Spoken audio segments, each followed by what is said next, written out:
Ici, on a besoin d'arguments. Si tu n'as pas d'arguments, faut pas venir me provoquer. Donc, pour la clarté du débat, je vais rentrer dans des arguments. Quand tu vas reprendre la parole, il faut que tu t'emploies à démonter ce que je viens de dire. Écoute ce que je vais dire attentivement, puis après, si tu as la capacité, tu déconstruis ce que je vais dire. Premièrement,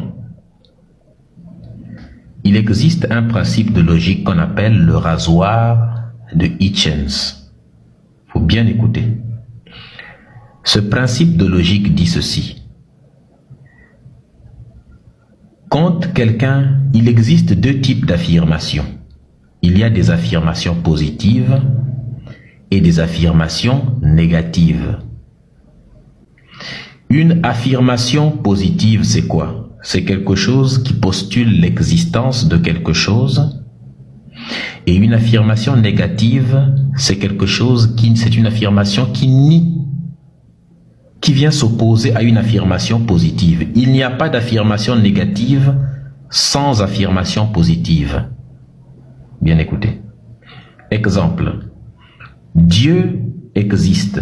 C'est une affirmation positive. Dieu n'existe pas, c'est une affirmation négative. L'affirmation négative selon laquelle Dieu n'existe pas ne peut exister que s'il y a déjà eu une affirmation positive qui disait que Dieu existe. Si personne n'a déjà dit que Dieu existe, il n'y aurait personne pour dire Dieu n'existe pas. Donc, selon le rasoir de Hitchens, on dit la charge de la preuve appartient à celui qui fait une affirmation positive. C'est un principe épistémologique. Je n'ai pas le temps de t'expliquer c'est quoi une épistémologie.